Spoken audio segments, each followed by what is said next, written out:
Peut-être l'as-tu ressenti sans savoir comment l'expliquer, comme une inquiétude douce mais constante qui s'installe au centre de la poitrine et ne disparaît pas avec le bruit du quotidien.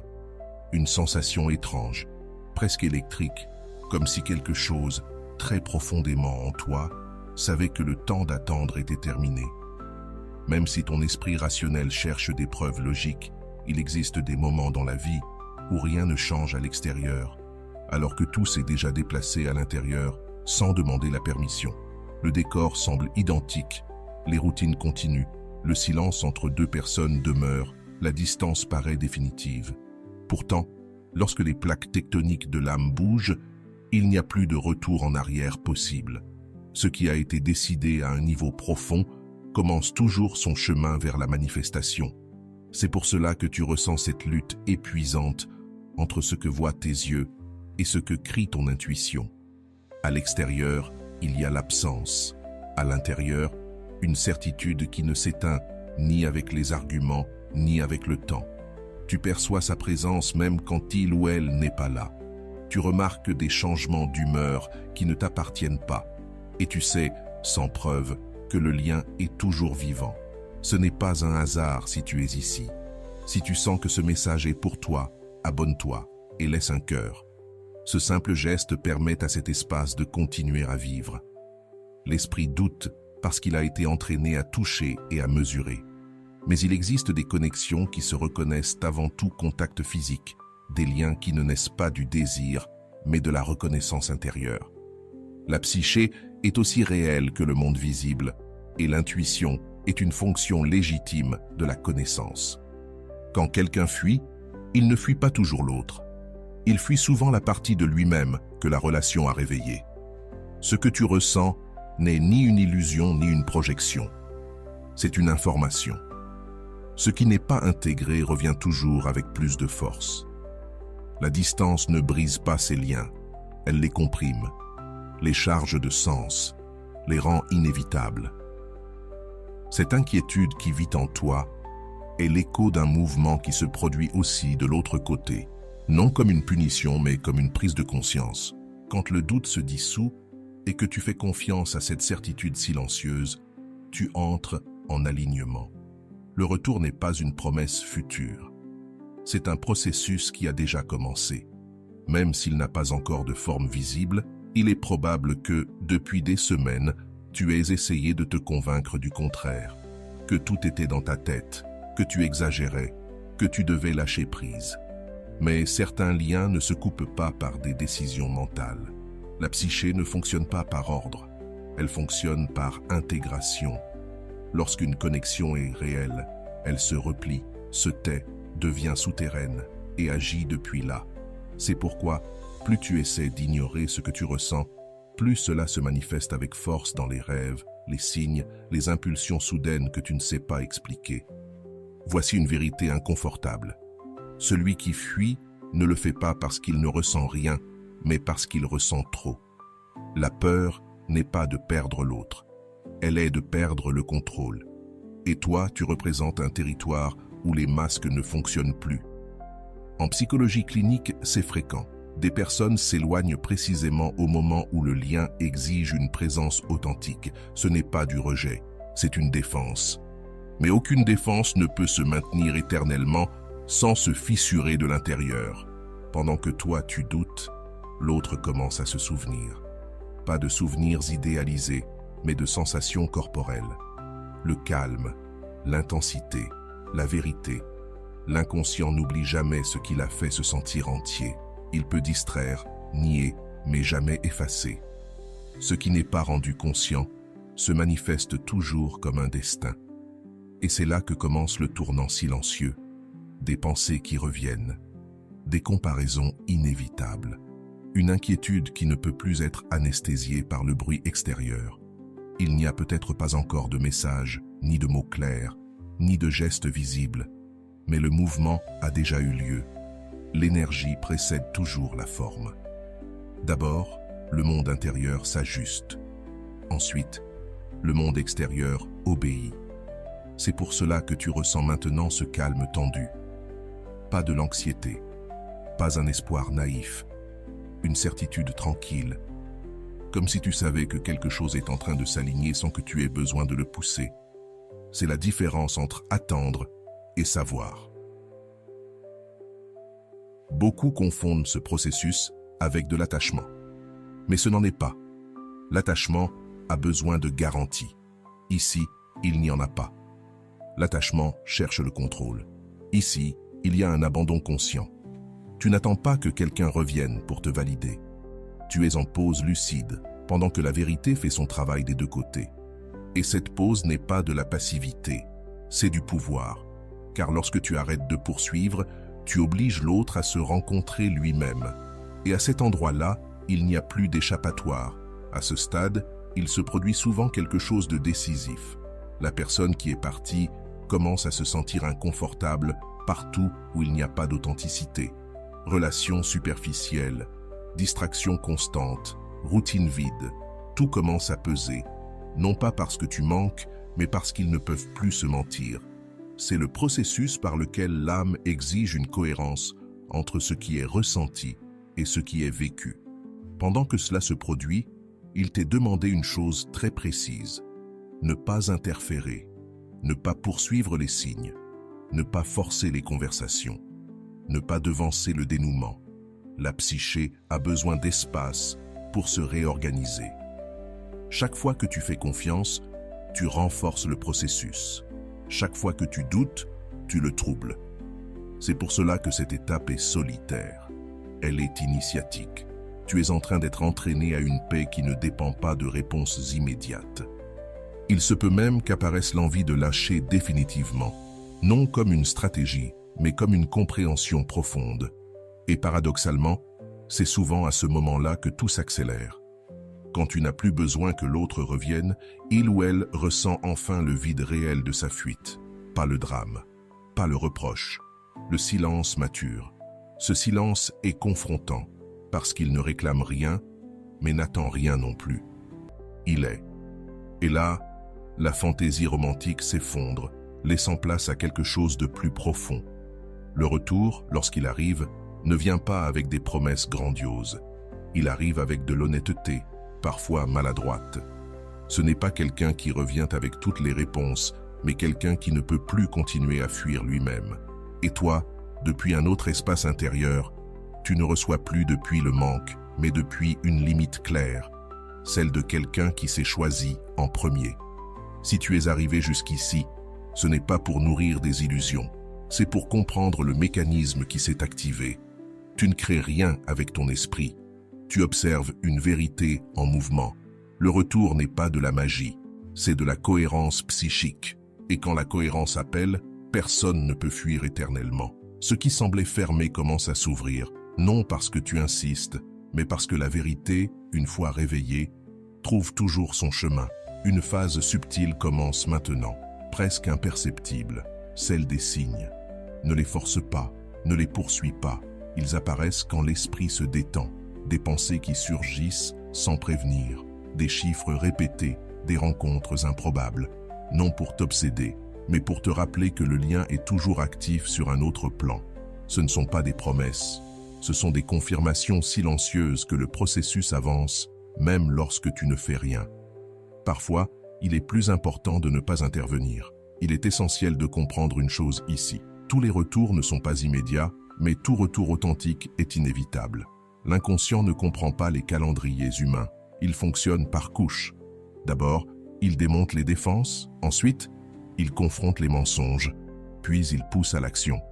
C'est pour cela que, parfois, il semble que rien ne se passe, alors qu'en réalité, tout est en train de se réorganiser.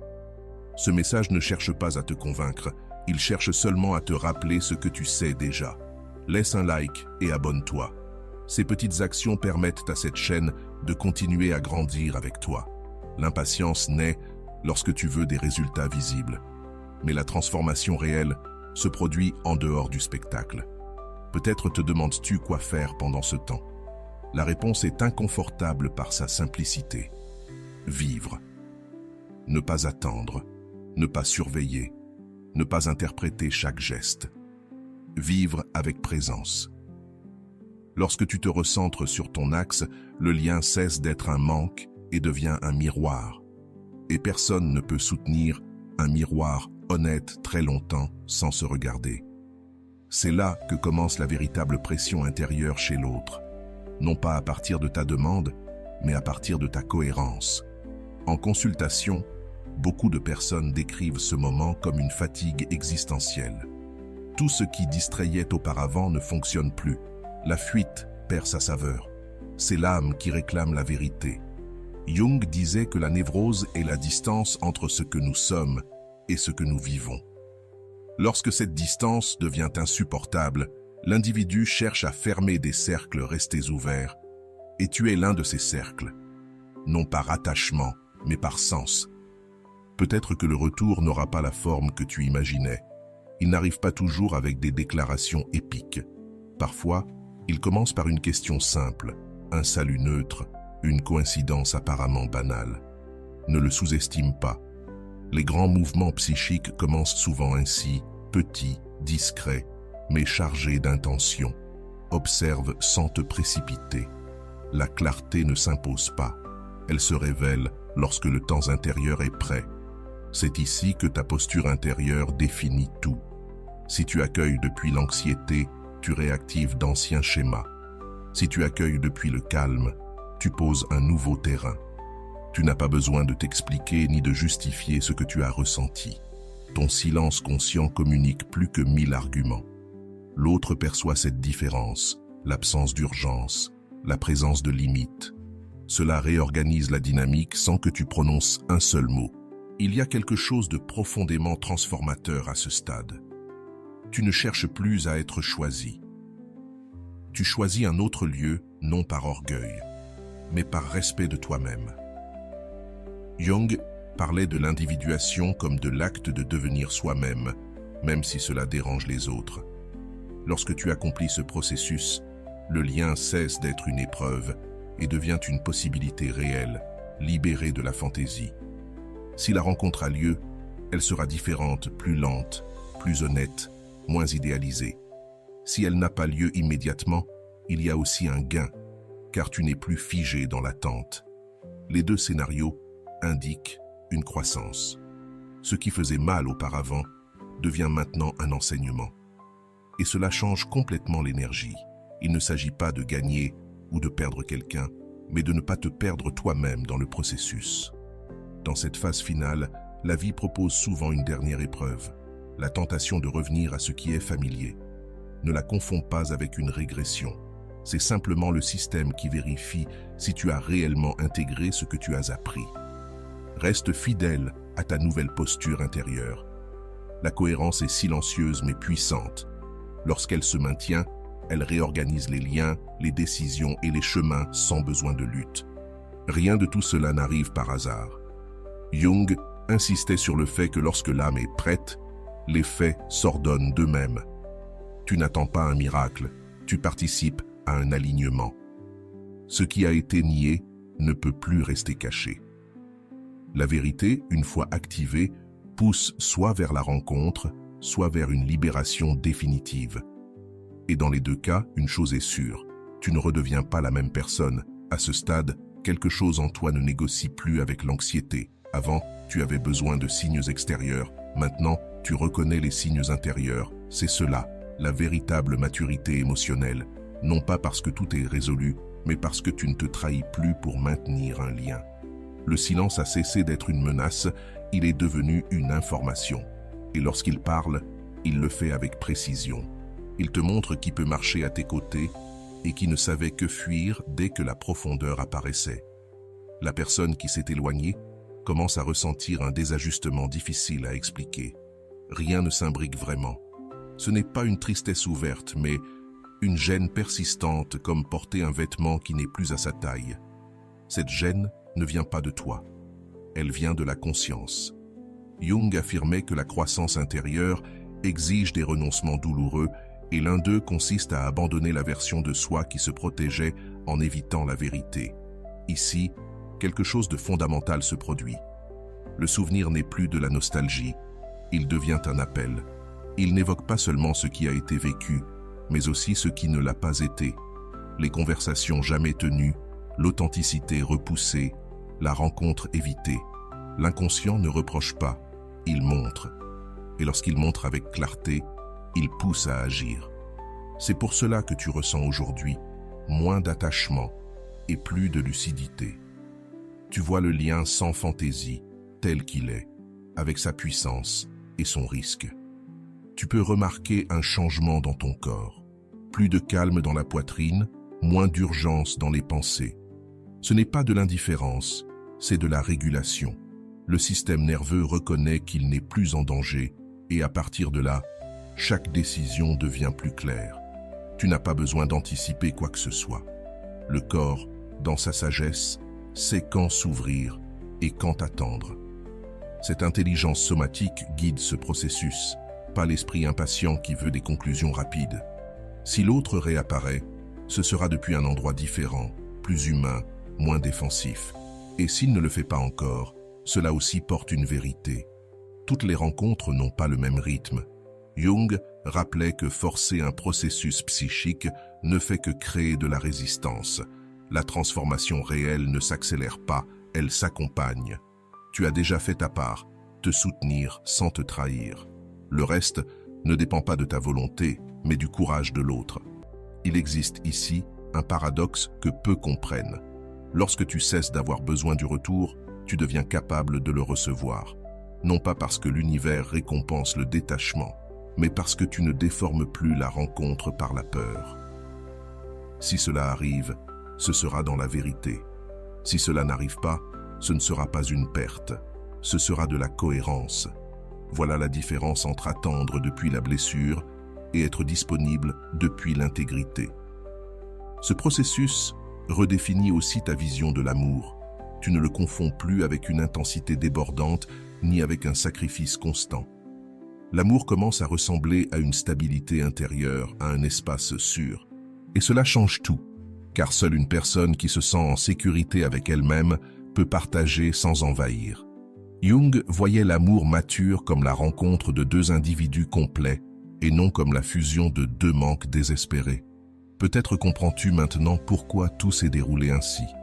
Non pour te punir, non pour t'apprendre à attendre, mais pour t'apprendre à te choisir. Chaque silence, chaque distance, chaque retour avorté avait un but caché, te ramener à toi. Et lorsque tu te possèdes pleinement, le lien cesse d'être le centre de l'univers. Il devient simplement une possibilité. Entre autres, non comme une nécessité qui te définit. À cette étape finale, ce que tu ressens n'est plus de l'attente, c'est de la clarté. Tu sais ce que tu ne tolérerais plus. Tu sais aussi ce que tu es prêt à construire. Cette clarté est irréversible. Quoi qu'il arrive, tu ne retournes plus à la confusion initiale. Jung dirait que la conscience, une fois élargie, ne peut jamais revenir à sa forme précédente. Et cela constitue une libération silencieuse que peu de personnes atteignent. Ainsi, le processus s'approche de sa résolution naturelle, non comme une fermeture brutale, mais comme un apaisement intérieur. Tout trouve sa place, les personnes, les souvenirs, les désirs. Tu ne poursuis plus les réponses, tu les incarnes. Et depuis cet espace, toute rencontre future sera honnête ou n'aura pas lieu. Car maintenant, tu sais quelque chose d'essentiel. Il n'existe aucun retour qui vaille s'il t'oblige à t'abandonner toi-même. Et cette certitude est déjà une forme de pouvoir. Lorsque la clarté s'installe, une nouvelle forme de calme apparaît. Pas un calme euphorique ni passif.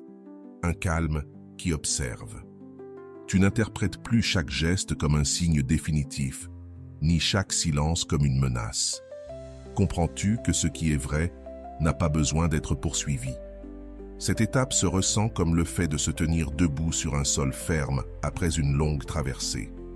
Le corps se repose, l'esprit s'ordonne, et depuis là, tout mouvement de l'autre est perçu avec netteté, sans distorsion émotionnelle.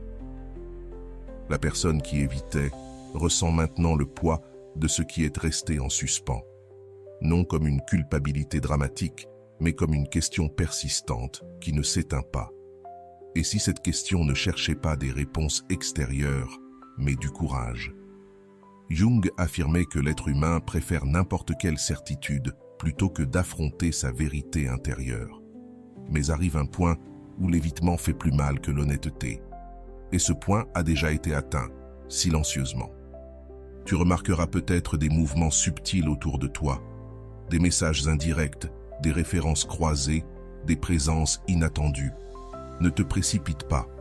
Observe la psyché. Elle teste le terrain avant de s'exposer pleinement. C'est un retour timide, non par manque d'intérêt, mais par respect pour la peur encore présente. Et toi, depuis ta nouvelle posture, tu ne cours plus. Tu comprends que l'autre apprend encore à porter ce qui le traverse. C'est un moment délicat, pas pour tout expliquer, mais pour tout ressentir avec conscience. Si la rencontre a lieu, laisse-la être simple, sans reproche, sans sauvetage. La véritable profondeur n'a pas besoin de dramatisation. Jung croyait que lorsque deux personnes se rencontrent depuis un mois intégré, le lien s'ordonne de lui-même. Non parce qu'il est parfait, mais parce qu'il n'est plus gouverné par l'ombre inconsciente. S'il n'y a pas de rencontre immédiate, il n'y a pas de perte non plus. Il y a intégration. L'apprentissage a déjà accompli sa fonction. Tous les liens profonds ne sont pas destinés à continuer sous la forme que nous avions imaginée. Certains arrivent pour nous reconfigurer, pas pour rester. Et accepter cela n'est pas de la résignation, c'est de le reconnaître. Non pas par l'intensité du départ, mais par la paix durable. Jung voyait cette étape comme le passage de l'état amoureux à la relation consciente. Peu y parviennent. Et toi, tu y arrives. Il existe une force silencieuse dans le fait de ne plus bouger là où, autrefois, tu réagissais par peur. Cette force rééduque l'environnement. Des personnes qui ne parvenaient plus à te rencontrer se révèlent soudain. D'autres s'éloignent d'elles-mêmes. Ce n'est pas de la cruauté, c'est de la cohérence. Rester fidèle à ton centre filtre, ce qui ne peut pas t'accompagner. Et ce filtre est une forme d'amour de soi qui n'a pas besoin d'applaudissements. Si un retour se produit maintenant, il ne te détournera plus de ton chemin. Il s'y ajoutera ou il n'aura pas lieu. C'est la nouvelle règle.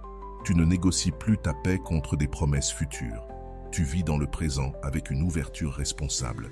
Jung insistait sur le fait que la liberté intérieure est l'acte le plus élevé de responsabilité psychique.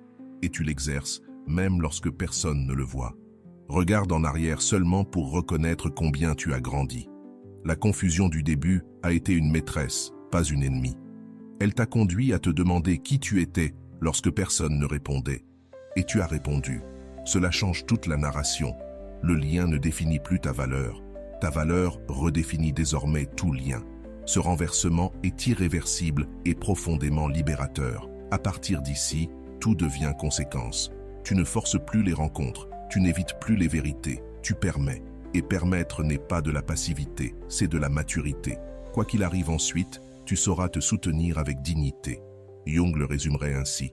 Lorsque l'individu s'intègre, le destin cesse de s'imposer. Tu ne poursuis plus des fins heureuses idéalisées. Tu avances avec intégrité. Et cela, que le retour ait lieu ou non, est déjà une forme élevée de victoire. Tu entres maintenant dans un territoire différent, celui de la cohérence soutenue. Tu ne fais plus de promesses intérieures que tu ne peux tenir. Tu ne t'abandonnes plus pour que quelqu'un reste. Cette loyauté envers toi-même se ressent comme une racine ferme. Et depuis cet ancrage, tout lien véritable s'ordonne ou se retire. Non pas parce que tu exclus, mais parce que ton énergie a cessé de s'adapter. La vie répond avec précision lorsque tu arrêtes d'envoyer des signaux contradictoires. Il est frappant de constater qu'à ce stade, même le passé semble se réorganiser. Ce qui faisait mal autrefois se comprend désormais. Il ne se justifie pas, il s'intègre. Jung affirmait que la guérison ne consiste pas à effacer la blessure, mais à lui donner une place dans l'histoire personnelle. Tu ne luttes plus contre ce qui a été, tu l'utilises comme fondation. Et cette intégration te rend une dignité silencieuse que personne ne peut t'enlever. Si l'autre apparaît ici, ce sera face à quelqu'un qui n'a plus besoin d'être convaincu. Cela peut effrayer ou attirer profondément, car rencontrer une personne centrée oblige à affronter sa propre incohérence. Tu n'es plus un refuge pour la fuite, tu es un miroir clair. et tout le monde n'est pas prêt à se regarder. Il est aussi possible que la clôture survienne sans mots. Une compréhension intérieure qui s'installe et ne demande aucune confirmation extérieure. Ce type de clôture est mature, définitif. Il ne laisse ni fils pendants ni fantasmes actifs. Il laisse de l'espace, et un espace bien habité et fertile. Jung voyait dans ces clôtures silencieuses le signe d'une individuation avancée, lorsque l'âme n'a plus besoin de dramatiser pour avancer. À partir de là, tes relations changent de qualité, non par exigence, mais par résonance. Tu es entouré par ceux qui peuvent marcher à ton rythme émotionnel. Le reste se dissout sans conflit. Tu ne poursuis plus l'intensité. Tu choisis la profondeur. Et ce choix se voit dans ta manière de parler, d'écouter, de te retirer lorsque quelque chose ne respecte pas ton centre. C'est une forme élevée d'amour de soi. Regarde jusqu'à où tu es allé, sans rien forcer, simplement en te soutenant. C'est un pouvoir réel qui n'a pas besoin de s'imposer. Jung soutenait que la véritable force naît lorsque le moi cesse de se défendre et s'aligne avec sa vérité profonde. Tu ne réagis plus depuis la blessure. Tu réponds depuis la conscience. Et cette différence redéfinit toute rencontre future. Si le retour a lieu maintenant, ce sera parce que les deux sont prêts, ni avant, ni après. Et s'il n'a pas lieu, il y a aussi une vérité, car tu ne mesures plus ton histoire à ceux qui restent, mais à qui tu es lorsque personne ne le fait. C'est la juste mesure. À partir de là, l'amour cesse d'être une promesse incertaine pour devenir un choix présent. Carl Jung a laissé un enseignement clair. Ce qui n'est pas intégré se répète. Tu as brisé le cycle en te regardant s'enfuir. En faisant cela, tu as libéré quelque chose de plus grand qu'une histoire personnelle.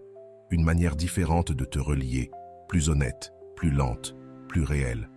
Cela ne se perd pas, cela t'accompagne où que tu ailles, avec qui que ce soit, qui marche à tes côtés. C'est ici que tout s'apaise. Il n'y a plus de questions urgentes, plus d'attentes. Il y a de la présence, et la présence est magnétique, non parce qu'elle attire, mais parce qu'elle n'a pas besoin. Peu importe comment cette histoire se termine dans le monde visible, ce qui compte, c'est comment elle s'est terminée en toi. Tu ne cours plus après ce qui t'ignore. Tu ne mendis plus la clarté. Tu ne trahis plus ton centre. Jung dirait qu'ici commence la véritable liberté, lorsque tu choisis depuis qui tu es, et non depuis la peur de perdre. Et voilà, j'espère que vous avez trouvé beaucoup de valeur dans cette vidéo. Merci d'être resté jusqu'à la fin de cette vidéo, j'adore quand vous faites ça. Si vous voulez une autre vidéo sur ce sujet, écrivez en commentaire, j'en veux encore plus. J'espère vous revoir dans une autre vidéo. Merci pour ton temps, prends soin de toi et à bientôt.